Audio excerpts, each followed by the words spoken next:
노 대통령을 사랑하는 일반 국민들 가운데는 8년이 지난 지금도 당시 왜 전직 대통령이 죽음을 선택할 수밖에 없었는지 그 진실을 궁금해하는 분들이 많은 것 같습니다. 맞습니다. 특히 그 당시에도요. 정치적 타살이다 이런 얘기가 있었잖아요. 그렇죠. 그러니까 뭐 스스로 목숨을 끊었다는 그 자체에 대한 의혹은 아니고 자살이냐 타살이냐 이런 의혹은 아니지만 네. 누군가 원인을 제공한 게 아니냐 네. 이 말씀이에요. 자, 그렇다면 그 당시 상황을 좀 하나하나 짚어가 볼까요? 먼저 대통령이 퇴임하던 그날로 되돌아가 보겠습니다. 2008년 2월 25일입니다. 여러분, 제가 말 놓고 한마디 할까요?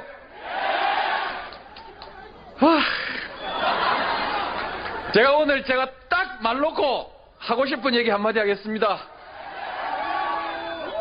야, 기분 좋다! 와, 오랜만에 듣네요. 네. 이게 퇴임하던 날 고향에서의 음성이죠. 네, 봉하마을에 도착했을 때의 상황인데요. 노 대통령은 퇴임 이후 지방으로 가겠다는 결심을 일찌감치 했었다고 합니다. 지역 균형 발전을 위해서요. 또 그래서 낙향 후보지를 물색을 했는데 사전 매입 비용 때문에 결국은 고향을 선택했다고 합니다. 귀향을 하고 나서 농촌 리모델링 사업했잖아요. 뭐 친환경 농업, 동네 하천 살리기 그런 거. 네. 대통령에겐 잘 사는 농촌 만들기에 전범을 쓰겠다 이런 목표가 있었다고 합니다. 이런 전직 대통령의 모습에 국민들이 열광하면서 봉하마을에 방문객들이 넘쳐나는 기현상이 생겼죠. 그렇죠. 인기 없던 현직 대통령에서 사랑받는 전직 대통령으로 변모해 가고 있었답니다. 저도 그때 이제 시사 프로를 진행하고 있었기 때문에 뭐 생생하게 기억이 나는데 현직 대통령보다 전직 대통령의 인기가 더 많았어요. 그렇습니다. 이명박 대통령은 취임 100일 만에요. 지지율이 25%까지 뚝 떨어졌습니다. 그 무렵에 이 미국산 쇠고기 수입 문제로 전국에 촛불 시위가 번지고 있었던 그 무렵입니다. 네, 그런데 이것이 비극의 씨앗이었습니다. 노 대통령과 참여정부에 대한 이명박 정권의 증오심, 적대감 이런 게 그때부터 시작이 됐다는 건데요. 노 대통령을 보좌했던 김경수 민주당 의원의 이야기입니다. 그러니까 청와대 안에는 정보 보고나 이런 걸 통해서 촛대 배후가 노무현 대통령 쪽이고 이걸 통해서 뭐 정치적으로 재기를 노리고 있다는 뭐 하여간 그런 정보까지 포함해서 그 안에서는 그게 사실인 것으로 믿고 있다. 그런 얘기를 듣고 오신 분들이 많더라고요. 아, 그 노무현 전 대통령이 전 대통령인데 정치적으로 재기를 할 거다 이런 얘기가 막 돌았다고요? 네, 그렇습니다. 참여정부 인사들에 대한 뒷조사가 그래서 이제 그 뒤부터 이루어졌는데요. 검찰을 동원해서 뒤를 캐기 시작했다는 겁니다. 참여정부 고위 인사의 이야기입니다. 나하고 좀 아까 있던 뭐 기억하는 분들 계좌 뭐 이런 거 뒤져보고 나뿐만 아니라 다들 그렇게 했어 뭐 10만 원까지도 다 뒤졌다니. 이제 중수부에서 딱 그렇게 들었어 내가. 이게 이 사람 이 증언한 분뿐 아니라 다 그랬다? 그래서 제가 다른 분들에게도 확인을 해봤거든요. 역시나 마찬가지였습니다. 저부터 시작해서 저하고 관계된 모든 사람들의 계좌가 다 까지고 정치적으로 저기를 무력화시킨다라고 하는 그 일련의 과정들을 조직적이고 의도적으로 해왔던 거죠. 소위 이제 그들이 얘기하는 이제 진보좌파의 뿌리를 뽑아버리겠다라고 했던 것이죠. 조직적이고 의도적으로 털었다. 이게 지금 두 사람 다 음성 변조를 한 거죠? 네, 이분들이 한사코 정식 인터뷰는 고사를 했는데요. 다 지난 이야기고 또 문재인 대통령 시대에 이 문제를 들춰내면 또다시 정치적으로 논란을 빚을 수 있기 때문이다.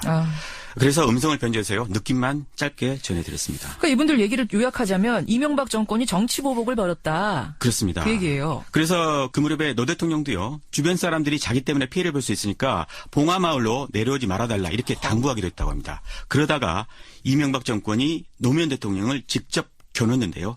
그게 바로 국가기록물 사건입니다. 그렇죠. 뭐 생생합니다. 사실 이번 주도 박근혜 청와대의 기록물 때문에 당시 사건들이 다시 언론에 회자가 됐어요. 그렇죠. 당시 사건은 그 대통령 기록관에 이관한 디지털 자료를 노 대통령이 열람할 수 있게 편의를 봐달라 이렇게 요구를 했었는데. 자서전 쓰는데 도움 받겠다 이런 거였어요. 예, 그런데 이명박 정부가 거절을 했습니다. 그렇죠. 그래서 하드웨어를 복사해 가져간 거거든요. 이거는 그 노 대통령의 기록물 애착에서 비롯된 측면도 있다고 합니다. 그러니까 대통령은요. 전직 대통령의 기록물이 후대에 활용되도록 법을 만들어서 대통령 기록관을 설립하기까지 했거든요. 근데 어떻게 문제를 그 당시에 삼았던 거죠? 대통령 기록물이 유출됐다 이런 식으로 몰아갔습니다. 하지만 그게 원본도 아니고요. 또 노 대통령에게 기록물 열람을 협조만 하면 될 일을 중대 위법 행위로 몰아간 겁니다. 그런데 중요한 거는 이명박 대통령도 이 복사본을 가져가는 것을 애초에는 양해를 했다고 합니다. 그래요. 그러니까 다 알고서도 마치 도둑맞았다 이런 식으로 이슈화를 한 거죠. 다시 김경수 의원의 이야기입니다. 예. 노무현 대통령이 이명박 대통령하고 전화 통화까지 했습니다. 이 내용으로. 그때 통화한 기록이 녹취록으로 다 남아 있어요. 그렇게 통화해놓고는 그 다음에 이제 언론을 통해서 또 그런 식으로 공격하고 해서 기록물이라고 하는 걸 이지화함이라고 하는 걸 자신들의 정치적으로 궁지에 몰려있는 상황을 탈출하기 위한 도구로 하려고 한 거죠. 그러니까 처음부터 아예 안 된다 했으면 안 가져갔을 텐데 된다 해서 가져갔는데 나중에 돼서 도둑 맞았다. 문제 삼은 거죠. 뒤통수를 치는 식이 되니까 이게 결국은 대통령 망신 주기 하려고 그런 거 아니냐 이렇게 보는 거예요? 그렇습니다. 결국에 백기를 든 거는 노 대통령이었죠. 이 문제 때문에 비서진들이 줄줄이 검찰에 소환이 됐지만요. 예. 나중에 한 명도 기소되지가 않았습니다. 그래요. 비극의 시작은 그 다음부터인데요. 대통령과 친분이 있는 기업들에 대한 세무조사가 시작이 된 겁니다. 예. 국세청이 사실 마음먹고 기업을 털면 안 털릴 기업은 없다. 이게 삼척동자도 알 일일 겁니다. 그렇죠. 대통령이 훗날 유서에 이렇게 썼는데요. 나로 말미암아서 여러 사람이 받은 고통이 너무 크다. 이렇게 썼던 게 바로 이런 걸 말하는 것이었을 겁니다. 보복성 세무조사에 나섰다. 이게 그러니까 언제쯤이죠? 2008년 7월, 그러니까 퇴임 5개월 만이었습니다. 노 대통령의 후원자로 알려진 박연차 태광실업 회장이 이 타겟이었는데요. 그렇죠. 그해 12월부터 박 회장과 노 대통령의 형 노건평 씨가 이제 구속이 되기 시작을 했습니다. 이어서 조카 사위인 연철호 씨, 또 권양숙 여사, 아들인 건호 씨까지 줄줄이 소환이 됐습니다. 예. 혐의는요.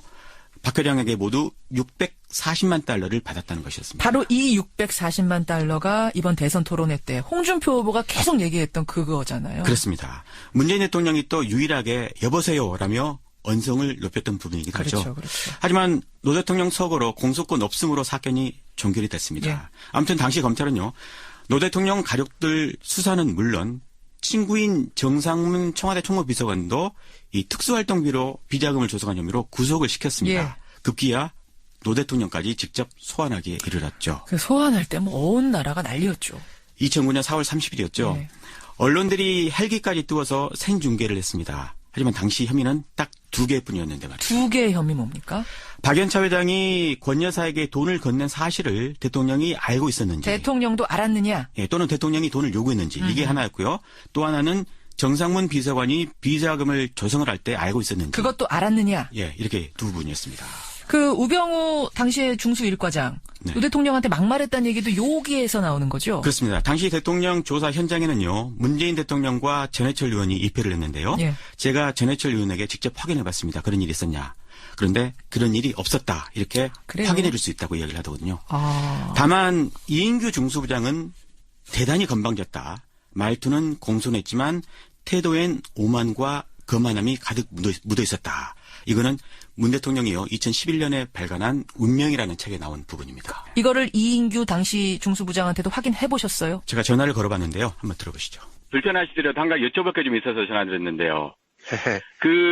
응하지 않겠습니다. 조용히 살겠습니다. 다시 뭐 자꾸 그 옛날 얘기 하고 싶지 않습니다. 예, 들어가세요. 이렇게 대화하셨네요. 당시 수사가 꽤 오래 진행이 됐어요. 13시간 정도 진행이 됐는데요. 예. 하지만 사전에 제출한 서면 답변서의 내용에서요. 한 걸음도 나가지 못했다고 합니다. 문재인 대통령은요. 방금 말씀드린 그 운명이라는 책에 이렇게 적었습니다. 박연차 회장 말 말고는 증거가 없었다. 대통령과 박 회장의 말이 서로 다른데 박 회장 말이 진실이라고 뒷받침할 만한 증거를 전혀 갖고 있지 않았다. 예. 심지어 통화 기록조차 없었다. 통화 기록이 없다는 것은 통화한 사실이 없다는 것이다.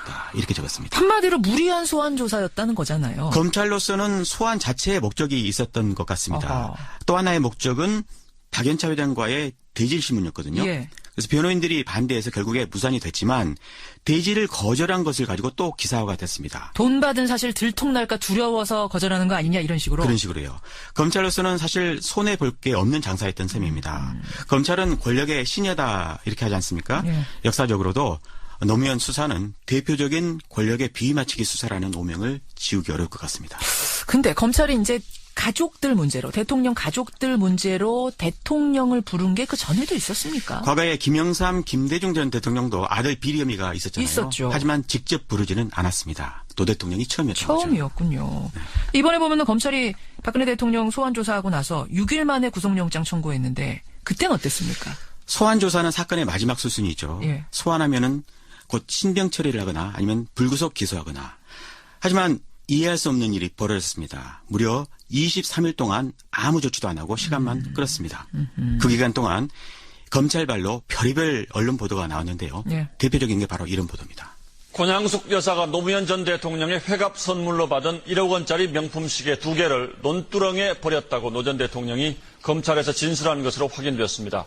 단독 보도입니다. 권 여사가 자기 몰래 시계를 받아 보관하다가 봉하마을 논두렁에 버렸다고 진술한 것으로 확인됐습니다. 뭐 이것도 생생하게 기억나실 겁니다. 네, 이런 류의 보도가요. 노 대통령을 죽음으로 내몬 또 다른 원인이었다. 이런 평가가 뒤따랐죠. 그렇죠. 문재인 대통령은 운명에서요. 사법 처리까지 여의치 않으니 언론을 통한 망신주기 압박으로 굴복을 받아내려는 것 같았다. 언론은 기꺼이 공범이 됐다. 이렇게 적었습니다. 언론이 공범이 됐다. 네, 방금 논두렁 보도요. 이거 오보입니다. 오보죠. 그 오보에 국정원이 공작을 했다. 이런 게 이제 이인규 중수부장의 발언으로 언론에 보도가 됐던 게 있었거든요. 이런 언론 행태, 특히 진보 언론 행태에 대해서 문재인 대통령은 운명에서 서운함을 내비치기도 했습니다. 말하자면은 어떻게 진보 언론들까지도 이렇게 하느냐라는 서운함? 그렇습니다.